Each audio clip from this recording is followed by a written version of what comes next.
Flosstube. It's Valerie, Stitching in the Barn, and it's Friday the 12th of April. And how is everybody? Hope you're all well. I today am going to show you a little bit of my stitching progress, and then I'm going to take you over to my local needle workshop, one of them. The closest one to me is called Just Cross Stitch, and it's in Limerick, Pennsylvania. And it's run by a woman named Carolyn who has had this business for 20 years. And so I thought it'd be fun to go over there and chat to her and sort of hear maybe some shopkeeper perspectives on the cross stitch world. So we'll be doing that in a little while. But in the meantime, I'm just going to dive right in and show you my progress on the same olds. Here's my Quaint Country Ladies. Oh, sorry, I'm talking to myself on the floor. Hang on. I'm not very organized. What else is new?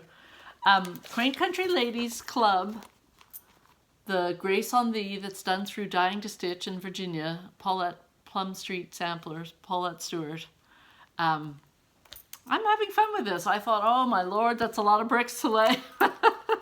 But it's not too bad. It's just kind of fun, and it's a good one to do while you're watching TV or something. Once you get the foundation going, you can fill in. So I have a little more to do on the top part of the topiary. On this side, I've got to do this side. I have stars to do, and I think if I put the words on, it says God shed his grace on thee, which is nice. And I have to fill in the bricks, and so I'm getting there. But I'm enjoying that. And then the only other one I've really been working on is my Hawk Run Hollow, which seems to have leapt out of my bag. Hang on a second. Where is it? Ah!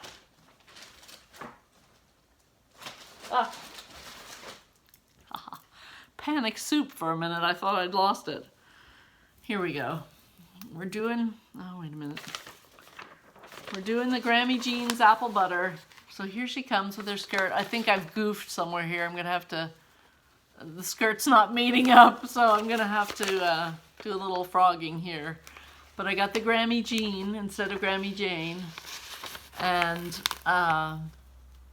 some little flowers go along here in her shoes. And then I showed you last time, I think, in each hand she's holding an apple in one hand and a jar of apple butter in the other. And I thought about trying to make her hold a pie, but I think since I'm going to change the words from apple butter to apple pies, or pie, I will try and come up with a little pie drawing to put on either side to fill out the space of that word. I'll show you what I mean.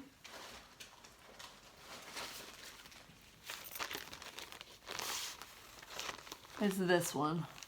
So if I have it say apple pie or pies, there'll be space on either side, which I may or may not fill with my own rendition of an apple pie. It's a little intimidating, we'll see. And the Grammy Jean. So that's all I've done. I did get my little club kit for the Annie B's folk art ornament. I haven't done that. I did get my next glitter house. Haven't done that. Life. My daughter is a senior in high school, and this is coming into a very busy time of year. But I will show you, just since I have no other stitching to show you at the moment, I'll show you some old things that I made. Somebody had asked, was I a knitter? And I said yes. And then I couldn't find any of the sweaters I've made for big people. But here's a pair of socks I made, and I love this. You know, these are this wool that, these are this wool. These are made with the type of wool that is purposefully dyed for sock knitting. So you just knit and it comes out in these stripy patterns, which I love. And they're soft and wonderful. And I made a pair for myself, and my 3 children immediately said, where are socks? I'm like, oh, now I have to make 3 more pairs of socks. How about you all take this one pair and fight over them? But that didn't go down so well. Oh well, it was worth a try. And here's a little baby sweater I made. I think I said in one video I really like making baby things because they're so quick and easy. This was probably made for my oldest child. Oh, I can't get it to go. There we go. It's got little buttons. So it's a very sweet little sweater, soft, little yoke, neck, back.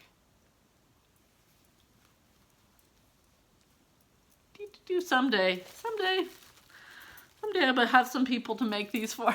And this, I loved this. This was a little tiny Irish sweater. It's actually made of cotton wool, so it's very soft, but it looks just like an Irish wool sweater. And my son wore this, the oldest one. I think the next one wore it too.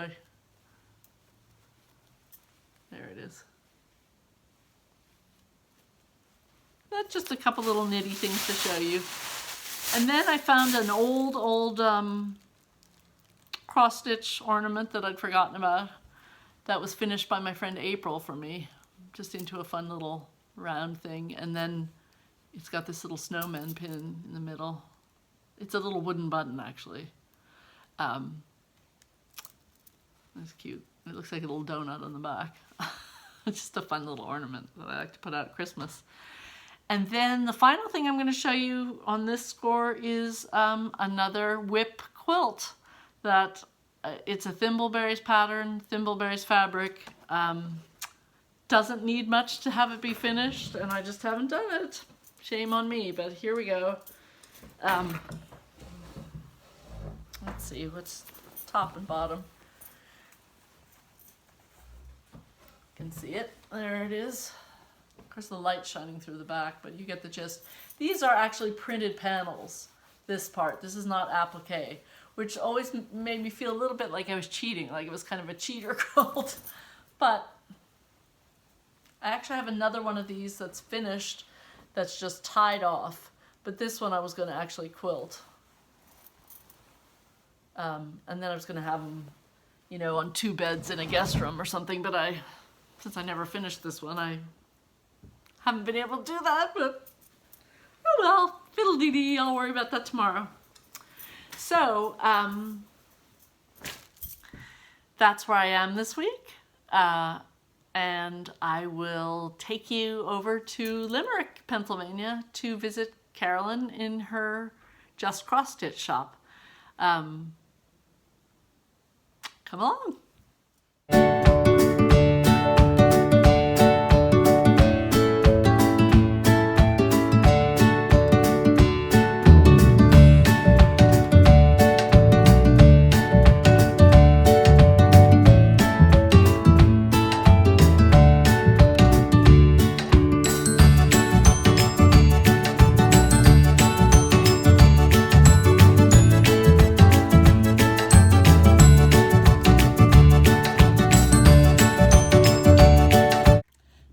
Flosstube, I have a special treat for you today. I am here with Carolyn DeLong, who's the owner of my local needlework shop, Just Cross Stitch, in Limerick, PA. Mm-hmm. It's bumped around a few places. It was Limerick, Letterock, Limerick, but it is in Limerick, PA, or very close to it. And Carolyn has had this shop for a long, long time. Over 20 years. And I thought it would be interesting to get a shop owner's perspective and some good stitchy tidbits for you all. So she very kindly consented to talk to me. So here we are. And so you were saying you've been open 20 years? Over 20 years. And what inspired you to open a shop? Well, in my younger days, in the 80s, I did craft shows. And I always thought it would be nice to have some type of a craft shop. And then in 90s, But it wasn't particularly cross-stitch at that point. No, well, I did a lot of cross-stitch that I sold. Made little pillows, and ornaments. And I thought I would like to have a shop of my own. My mother had been in the antique business, so I had always grown up with some type of a shop or store. So in the middle of the 90s, I thought, you know, I want to open up a store. And I had a little bit of a health scare, and I just thought I want to do it now. And so you just set about getting inventory and figuring it out on your own? Yep. I opened up, Limerick used to have a farmer's market that was open on the weekends, Thursday through Sunday. And that's where I opened up to begin with. And unfortunately, less than 9 months after I opened up, they decided they were going to close the market. So another person who had the balloon decor in the market bought this building and opened her shop here and said, do you want to come with me? And that's where I came. So I came to this location first. And at that point, was it just cross stitch, or was it? Yes. It was all cross stitch. So it was always just cross stitch for your shop. Exactly, just what the name says, just cross stitch. Well, that Wasn't makes even sense. framing then. It was just cross stitch. So you had been cross stitching for a while. You knew quite a lot about it. Middle 70s, I started cross So stitching. for quite a while, 10 years at least at that point. And how about framing? You just have to dive in and that started later, maybe around 2000, early 2000. I started framing. Okay. Scared to death, but I started. Well, I think I said in an earlier video that I worked at Craftiques, which is a shop in Lansdale, and I was longing to be in the cross-stitch department, but you had to be a framer, and Math and I are not simpatico. We do not get along, and that just intimidated me. Plus, I think, in those days, cross-stitch seemed like it had a lot of rules, like you bought the pattern, you did the chart. You followed the directions exactly. And whereas now it's like, you don't have to frame it. You don't have to frame, no. Or if you want to frame it with no mat, you could do that, because it was in the 80s, I guess, and mats everything was matte. Double matted, triple matted, whatever, and all those precise cuts. I knew that was not going to happen for me. I took a class in framing, and I did okay in the mats, but the math would trick me up too. But the trend now is very much no mat, sometimes no glass. Yeah. I guess that's a change, because we're going to talk about more. So what was it like when you first opened? You said you were still... I remember you told me one time I was buying fabric, the first time you had to cut from a big bolt of fabric. The first time I had to cut fabric, I was scared to death. I was going to not calculate it properly, and the size would be too small for the person. They'd get done it, and they would only have a little bit on the sides. But it all comes out in the wash. Yeah, I bet. How would you say styles have changed over the years? A lot of things were very more formal back, in the 90s. A lot of flowers, a lot of butterflies. Yeah. Things have loosened up. Now we have all of our foreign designers, and things are changing. They have a slightly different style from Europe than we do, and it's coming over here. And there seems to be sort of a melding, too, of, like it used to be samplers or, cutesy, or something. Now everything sort of you can have a funny little thing that incorporates Quaker motifs, or, it's all kind of... Yeah, they steal from everything now to combine, make a pattern. Makes it appeal probably to more people and more interesting, too. How about, do you have a particular favorite type of linen that you like to stitch on, or a count that you like best? I like 40 count. Do you have a good light and good magnifier? I have a good light. I have a good magnifier. I've got some eye issues, which slow me down a little bit, but I'm going to persevere and stick with that 40 count as long as I can. Just comes out looking so... Yeah. I like working with one strand. I like going over those two threads. If you're doing 36, do you use one or two? I use one. Always do. 32 you'd use two. Yes. Yeah. 32 seems to be the cutoff. But some people use only one on 32, but I think it makes it too light on the fabric. I don't think it gives enough weight to the picture. I have a work in progress. I was doing that stitch along the Blackbird Designs, it has the French saying at the bottom with the cardinal. And I goofed the cardinal. I mean, he has an elongated tail, which my husband thought was hilarious. He looked at it, he goes, that doesn't look like... I'm like, it's art, it's interpretation, what's the problem? But I also realized I had made a mistake, and it was even longer than it was supposed to be. But I just kept going. But I think that I was doing that on 32 with one thread, because I had thought in my head, I want this kind of primitive feel to it, which it has, but I put it aside because I think probably the less coverage was bothering me. So I may have to revisit that. I did a whole picture in 32, and I just did not like the outcome of it with one thread. So I stick to 2 threads on 32, and then when I hit 35, you go up. And I go up. I go down to one thread. How about any particular type of needle that you like best? I like a short 28. A petite. A petite. Yeah, somebody was telling me they found that people with bigger hands like smaller needles and small, and I'm not I don't know. I use the sewing method. Yeah. So it's easier to manipulate. It's much easier than a longer needle is not easy to do the sewing method. And we talked last time a tiny bit about the sewing method, how it's funny because some people go left to right, some people go up and down. There's no rules. No. There's really no rules at all in cross-stitch. There's no cross-stitch police, as they used to say. Although you are the person who taught me to stitch 1/1. Oh, okay. To pay attention to the warp and yes, weave the warp and weft of your fabric. Mm-hmm. Yeah, that's a very good trick to doing 1/1 where you don't lose your stitches then. And the trick is to pay attention to the bottom thread. Yes, if Thread you're going over a vertical thread, then your stitch on the back should be vertical when you cross your X. Whatever the underneath thread is doing, whatever the thread on the back is doing, that's what your thread should be mimicking underneath. That is, well, whatever the thread on the front is doing. Whatever, if the thread's going horizontal over another thread, then your stitch on the back should mimic that. Okay. Should mimic that. Should go horizontal. I knew what I was doing, but I said it wrong, I think. I'll have to go check that I know. out. I get my vertical and horizontal mixed up sometimes. How about for framing? Because I know you do a lot of framing now. Yes. Would you say that's the majority of your business? No. No.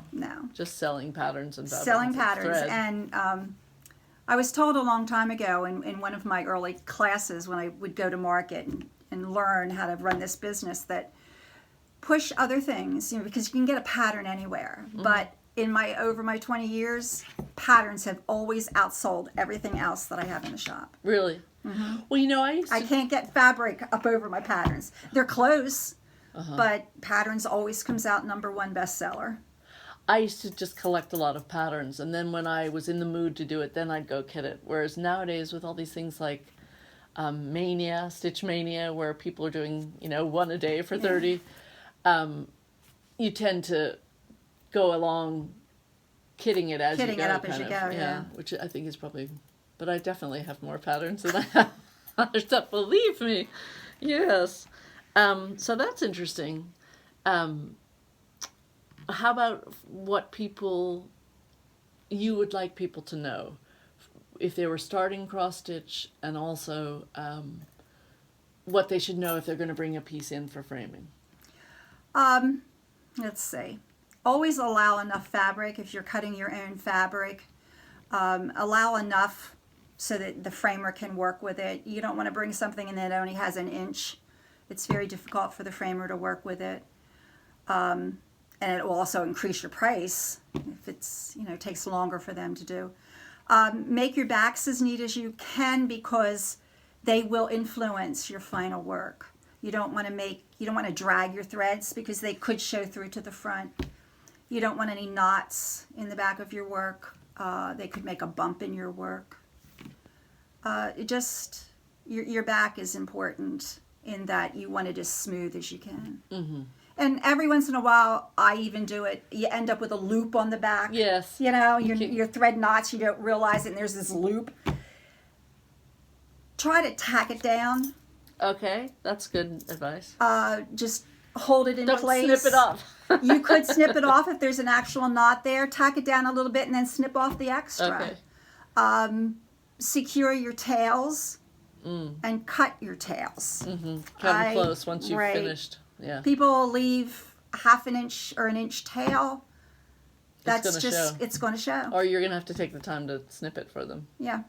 I think it was Lost in Floss. They were giggling about this, and they were saying, when you get one of those big loops, you're sewing along, all of a sudden your thread is so much shorter. How can you not notice? You're like, la la la, then yeah. But you do sometimes. But you do. You get every once in a while that knot, gets there on the back. You're just in the zone and you're not paying attention. Exactly. And I don't even pay attention because I'll turn it over and I'll think, oh no, yeah. There's this little loop back there. Yeah. And so I just secure it down. And make sure that you secure your thread when you're starting it. So many people just bring it up, leave a tail on the back, and that's it. Oh, no. You should always go over your tail, secure it down. I always did that, but now I've learned, I've forgotten what the name is, but it's that half stitch start. The pin stitch. The pin stitch. That has changed my life. You know, I used to just hate it if there'd be little random snowflakes or something here and there, to be like, ugh. You know, I don't want to do one stitch, but now I'm like fearless about it. I'm like, yeah, I'll do one stitch here, I'll do one stitch there.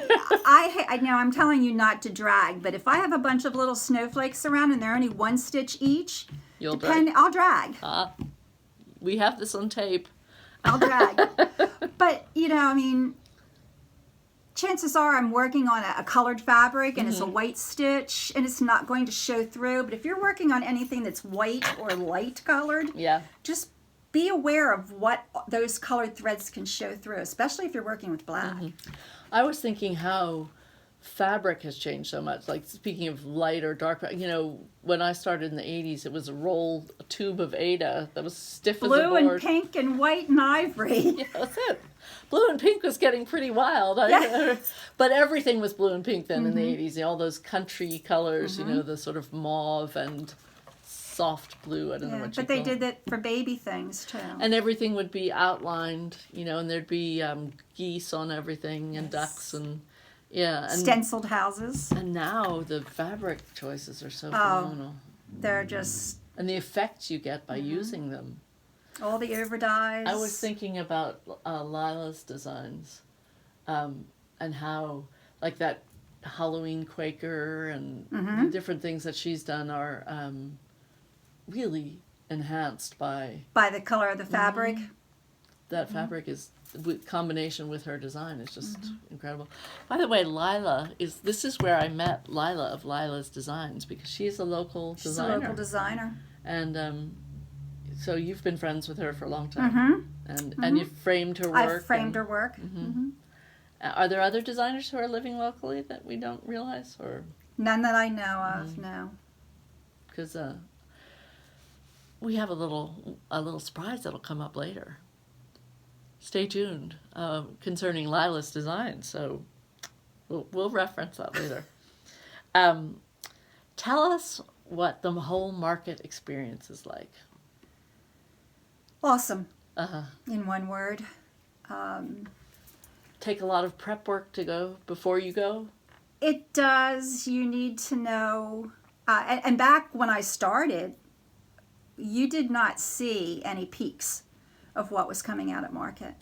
Really? None. Wow. Market was totally kept quiet. Nobody squealed as to what was coming out. So you had to visit every designer. You have to visit every designer that you wanted to carry. Just based on their previous designs, what you liked, or what sold in your shop. You had to know your people, what you used, what you sold. I learned the hard way that you don't buy fabric because you like the color, because nobody might stitch on that particular color. Somebody might look at it and go, too beige for me, or too whatever. Interesting. I bought a yellow one time, and it took a long time to sell that yellow. Wow. But it was pretty yellow, very springy. Yeah. You were imagining all sorts of spring designs on it. I guess. And I thought, somebody will pick up this color, and nobody picked up that color. So what do you think drives it now? Like, as far as color of linen? What the suggested fabrics are? I think so. A lot of that. So you have to be aware of what they're stitching on. You have to be aware of what they're stitching on, and don't ever go by the picture on the front, because it's never anything like the fabric. And, and customers will want that particular fabric, and I show it to them, and they say, well, that doesn't look green. Yeah. Or that doesn't look blue. Yeah. Definitely. You know, and I'm sorry, I can't do anything about it. I don't take the photography. I don't, All you can do is say, well, here are some other choices. Maybe one of these would please you more. Do what they call the floss toss. Pull your colors and see what it looks like on the other fabric. And I've never done that. I need to do that, because you need to do that. I'm too impatient. I just start, and then I'm disappointed sometimes, and then it'll sit and languish, because well, you need to do the floss toss sometime. It's fun, and I'm not great with colors. I don't usually change the colors in a pattern, but I will change my fabric. Mm-hmm. That you're confident. That I'm comfortable with doing. Mm-hmm.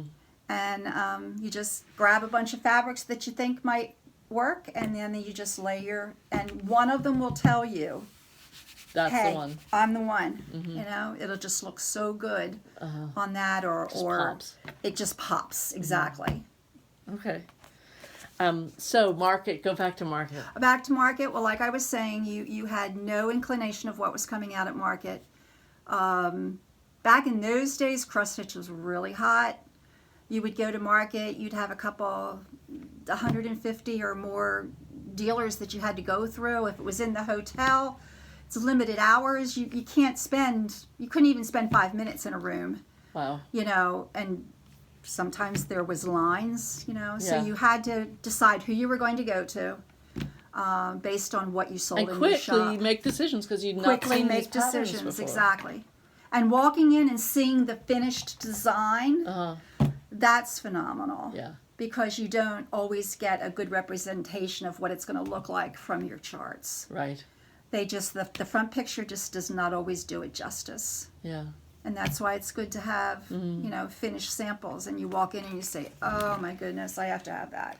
Well, I've experienced that just seeing shop samples, because you see something on the internet and you think, oh, that's cute. And then you see it stitched up and you're like, oh, that's really cute. Or somebody tweaks it a little, puts it on a different fabric. And exactly. suddenly it comes to life. Or just changes a color somewhere.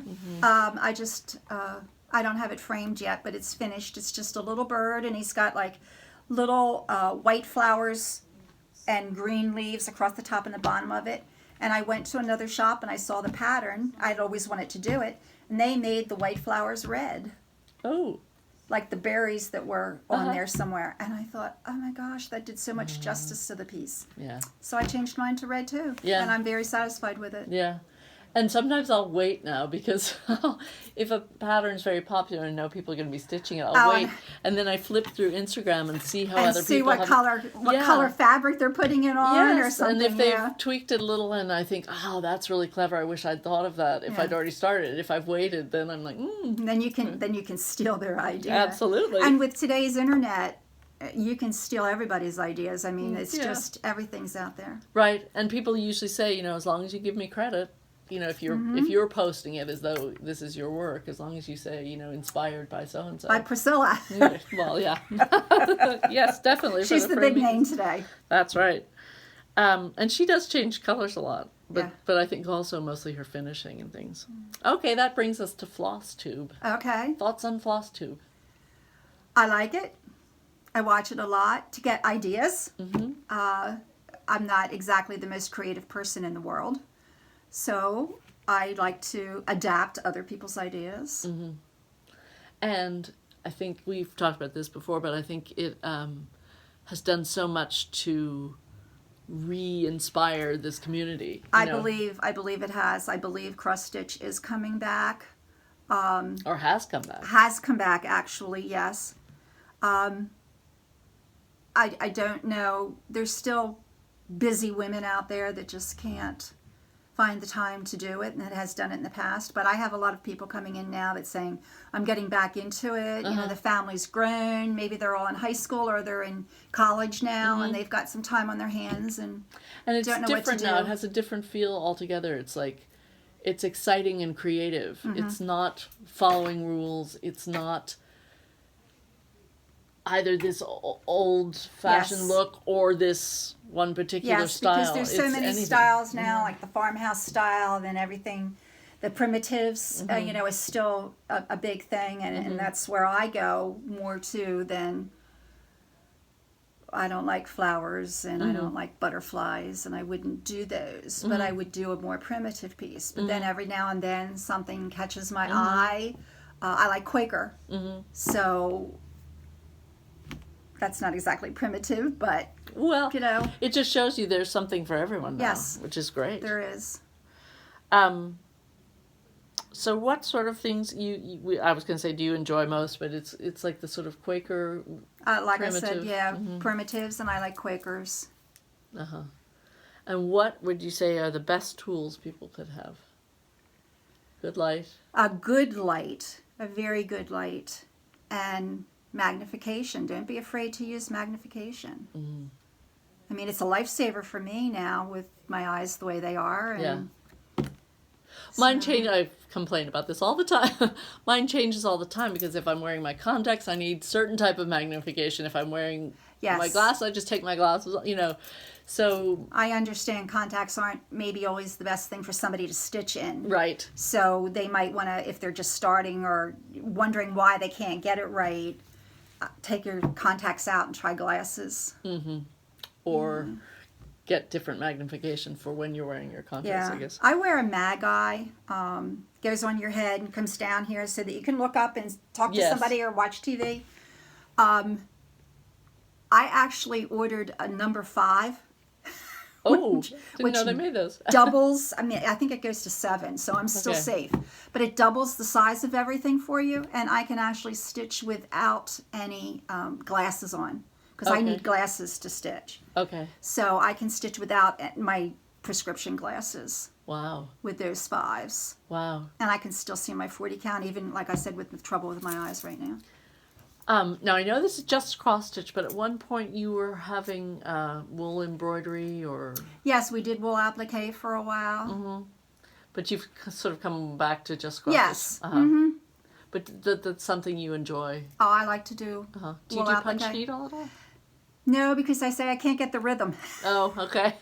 I become caught up with the way my stitches should be looking and the way they are looking. And I just don't keep punching. So I usually advise people if they get into a hang-up, just keep punching.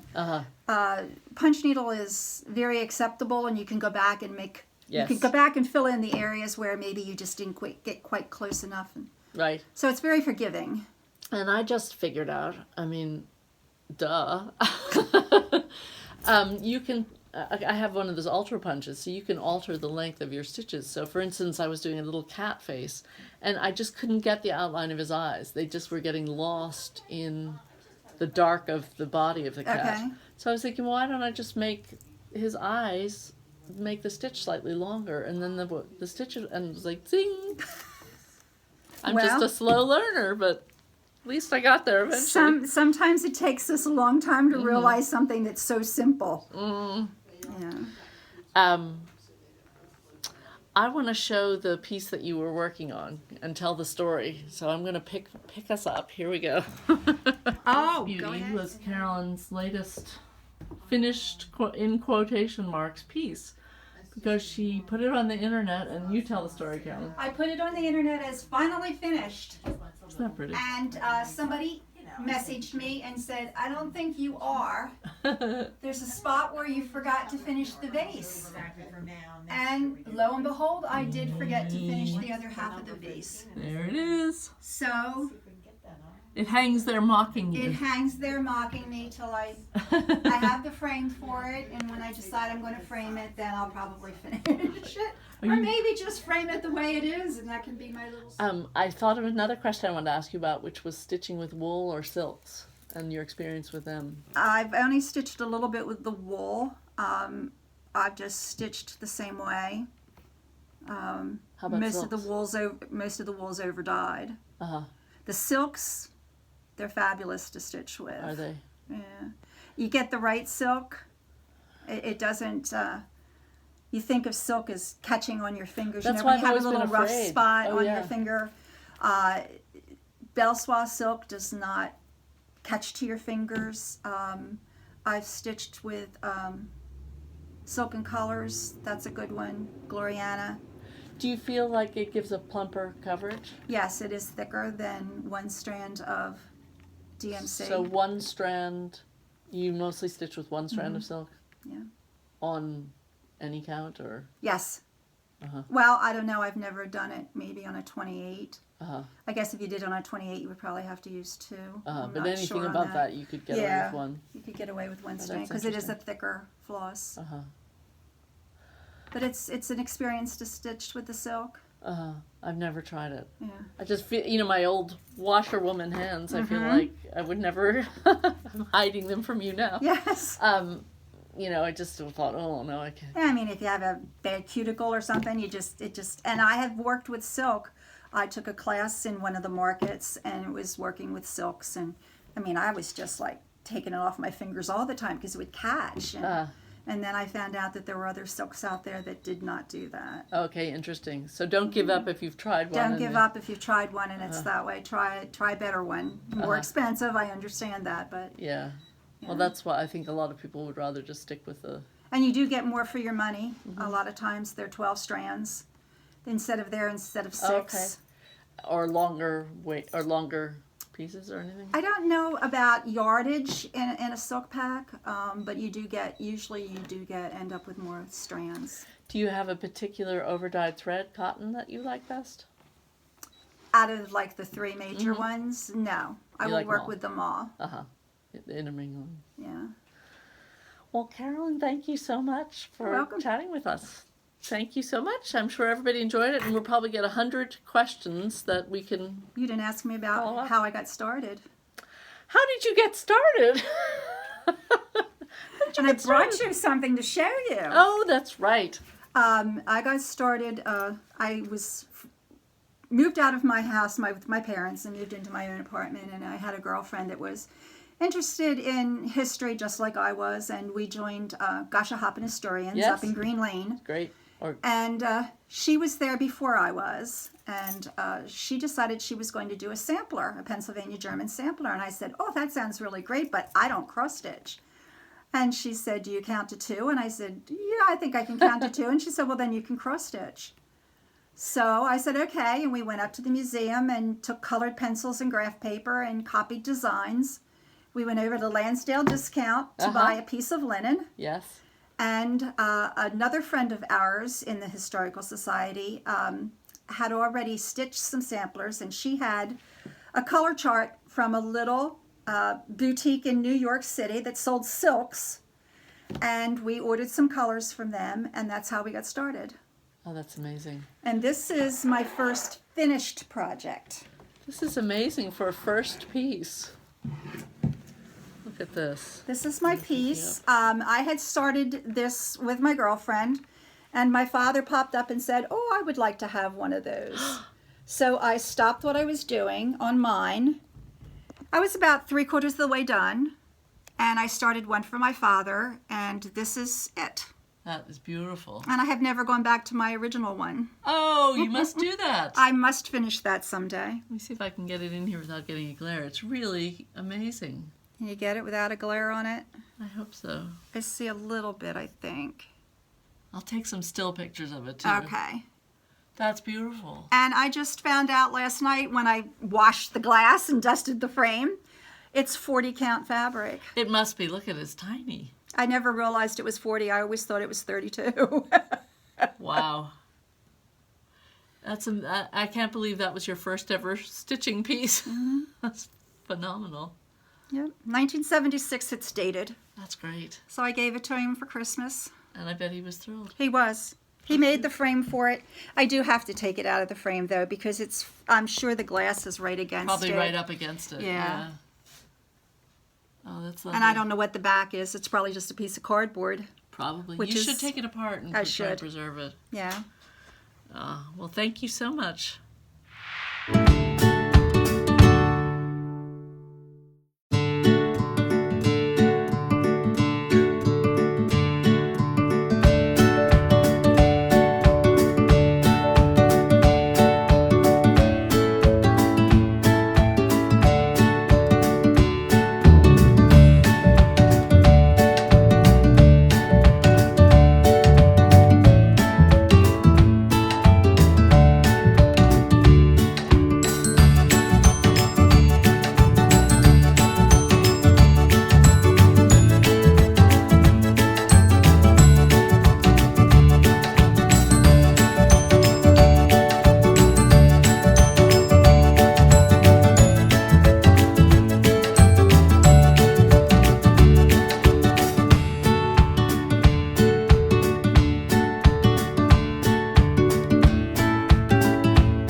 enjoyed that visit with Carolyn.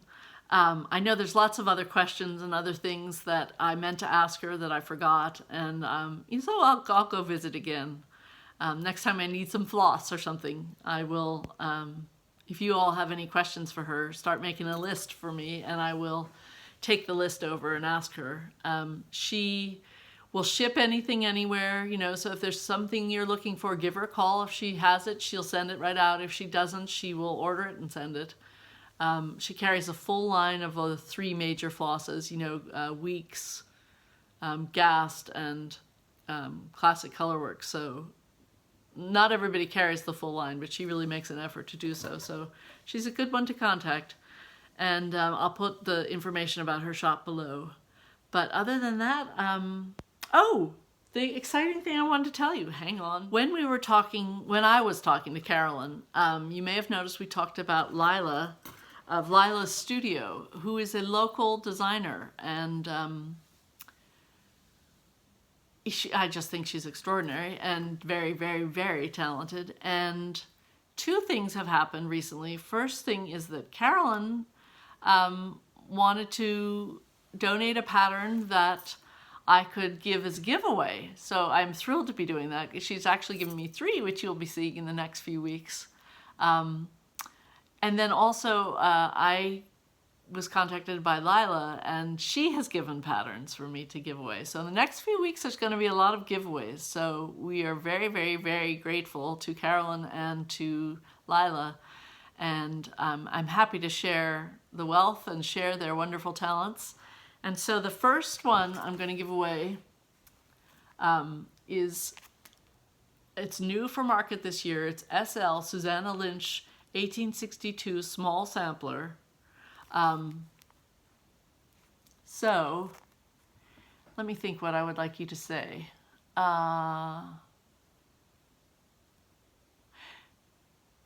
Give me a question, something that you would like to know from a shopkeeper, and I will ask Carolyn the next time I see her. How about that? So in the comments below, if you put a question for Carolyn, then I will enter you in the drawing for this fabulous pattern. It's Lila Olmsted of Lila's Studio, who is from Collegeville, Pennsylvania, which is very close.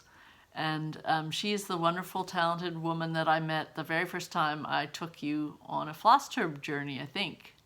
Maybe my very first Flosstube, or maybe second, something like that. Anyway, so this pattern's been donated by Carolyn, but Lila has also given me one, which I will be giving away next week. I think I'll mix it up. There's a couple different patterns that I'm going to be giving away. But for this week, it's going to be this pattern, SL 1862 small sampler. Tell me, don't say giveaway, don't say contest. Just in the comments below, put a question for a shopkeeper. It could be anything. And then I will enter you in the contest, and I'll tell you next time who won. So until next time, I wish you all happiness and lots of stitching and all good things. Bye.